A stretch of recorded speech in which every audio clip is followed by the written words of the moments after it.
Eu quero esclarecer isso aqui porque eu tenho sido perseguido no meu estado, massacrado, porque ajo aqui como cidadão. Aqui está escrito, eu sou procurador do estado de Mato Grosso do Sul, para que os senhores saibam que eu sou um profissional do direito, alguém que está há 30 anos trabalhando com direito público, estudando direito público e a hermenêutica constitucional.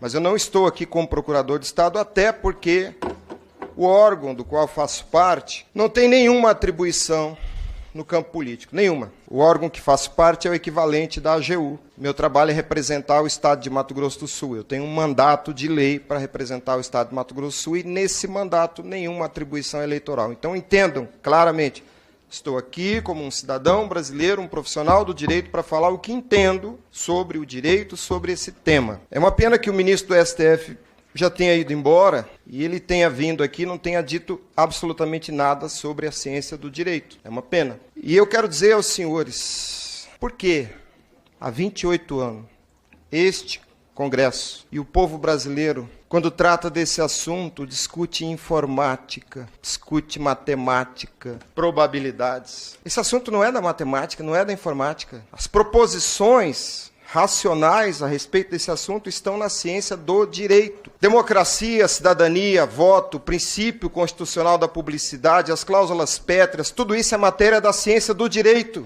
Não é da informática, não é da medicina, não é da engenharia. Eu admiro muito o professor Amilcar, professor Pedro Rezende, que está aqui em algum lugar, mestre Oda. Se os senhores sentarem para conversar com esse homem sobre matemática, os senhores ficarão impressionados o conhecimento dele. Mas o Estado não se constitui dessa disciplina, o Estado está na ciência do direito. E o que os ministros do STF tratam, ao repelir o que os senhores fazem nessa casa, tratam por meio de falácias jurídicas. Se as proposições que orientam o trabalho dessa casa são orientadas pela matemática e pela informática, é muito fácil para eles refutarem o que os senhores fazem aqui. E por que eles insistem em manter o sistema desse jeito? Porque são eles que controlam a eleição. A eleição é um processo, o sufrágio é um processo. O ministro acabou de falar aqui e deu a entender a velha falácia de que sufrágio e voto são a mesma coisa. Pelo amor de Deus, sufrágio é algo totalmente diferente de voto. Sufrágio não é voto. Sufrágio não é direito ao voto. Sufrágio é um processo, busquem a origem, o étimo dessa palavra e vocês entenderão. Voto é compromisso. Sufrágio é uma expressão metafórica, remete a uma decisão tomada debaixo da autoridade do fragor. A raiz dessa palavra é frangere, colisão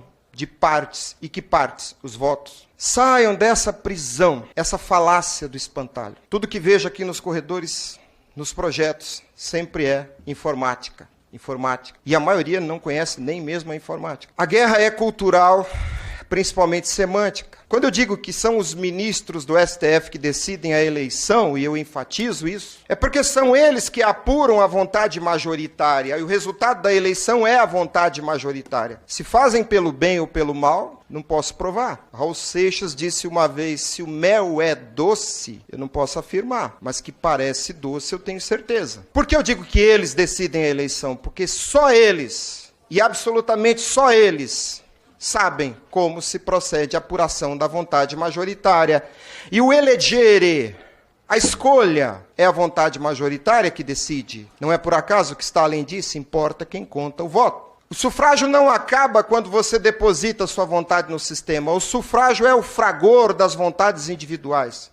O voto é a vontade individual. Mas quem tem o absoluto controle sobre o sistema recusa qualquer interferência. Por quê? Porque essa Constituição, mal escrita em 88, deu à Corte Constitucional o poder de ser o agente do serviço eleitoral. Então nós temos juízes constitucionais que são também os prestadores do serviço eleitoral. E eles não querem perder o poder de controlar o destino de um país continental com 200 milhões de habitantes. E voltando à semântica, o que é auditoria? Essa palavra vem de audire, ouvir. O auditor ouve.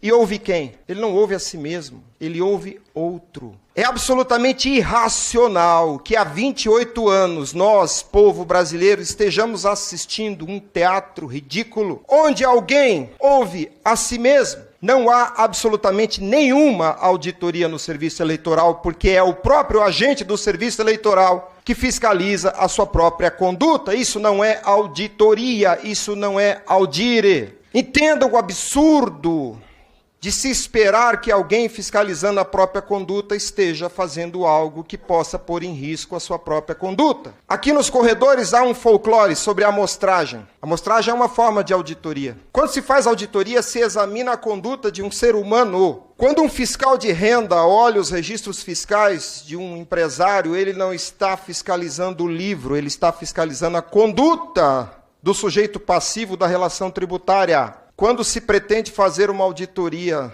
dos atos do serviço eleitoral, o que está se fiscalizando é a conduta dos agentes do serviço eleitoral. Não é a urna eletrônica, meu Deus. A máquina não é sujeito de direito e obrigação. Ocorre que o sujeito que presta um serviço através de um certo instrumento, ele se põe a fiscalizar o próprio instrumento e, ao final, conclui que aquilo que ele fez está muito bonito. Quem propõe a amostragem abre uma porta gigantesca para que isso continue a ser assim. Porque eventual amostragem será novamente conduzida por aqueles que deveriam estar sendo fiscalizados. E a amostragem é uma operação técnica que se faz quando o universo amostrado é conhecido na sua substância. A substância do voto é a vontade individual. Votos não são fungíveis. E se alguém disser que a amostragem é para mostrar o funcionamento do equipamento, o enredo piora. Porque olhar o que uma máquina faz não significa que eu sei o que a outra máquina faz. Vejam, o problema é semântico. Uma outra proposição folclórica que tenho ouvido aqui, tem que ser por PEC, porque PEC é mais forte. Estudem o controle jurisdicional de constitucionalidade. O controle de constitucionalidade julga qualquer espécie normativa. Emenda constitucional também pode ser julgada inconstitucional. O que os senhores têm que fazer é definir conceitos, porque o juiz militante atua no vazio conceitual. E se os senhores não sabem os conceitos, o problema não será resolvido. Muitas vezes eu chego em algum gabinete e o parlamentar me diz, não precisa falar comigo, você já tem meu voto. Senador, deputado, eu preciso que o senhor entenda o assunto. Se o senhor faz um projeto de lei para repetir simplesmente, vai ter voto impresso, o senhor não resolve o problema. O senhor precisa dizer o que é o sufrágio. Qual a natureza jurídica do sufrágio? Por que o princípio da publicidade se aplica sobre o sufrágio? Quando ocorre o escrutínio do voto? Os senhores precisam entender por que a Corte Constitucional da Alemanha recusou o voto eletrônico. E as razões são jurídicas, não são matemáticas nem informáticas. Houve uma lei em 95, 9.100 em 95, 10.402 em 2002, ambas prevendo voto impresso. Depois 10.740, 2003, criando a virtualização do voto. Depois, uma nova tentativa em 2009, 12.34, 2009. Depois, em 2015, 13.165, 2015. E o que essa norma dizia? Vai ter voto impresso.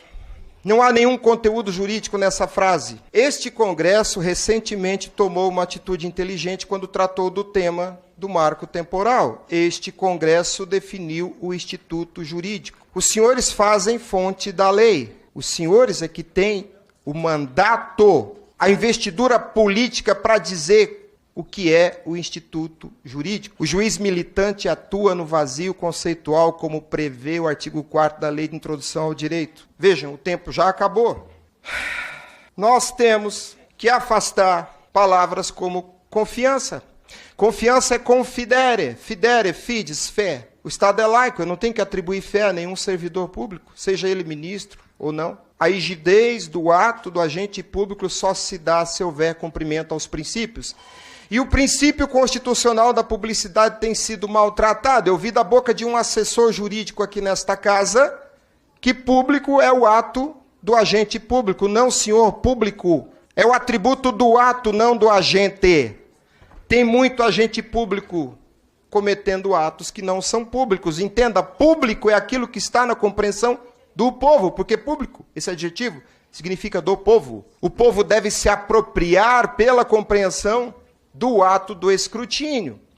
Nós fazemos eleição desde 1996 num método ilegal, inconstitucional, antidemocrático e fascista. Porque aquilo que era do povo passou a ser do Estado, para o Estado, pelo Estado.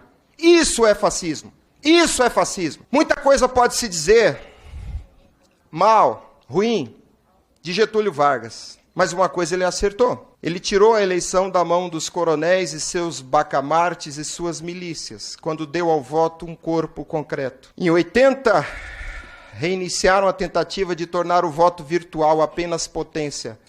Brizola começou essa luta. Brizola.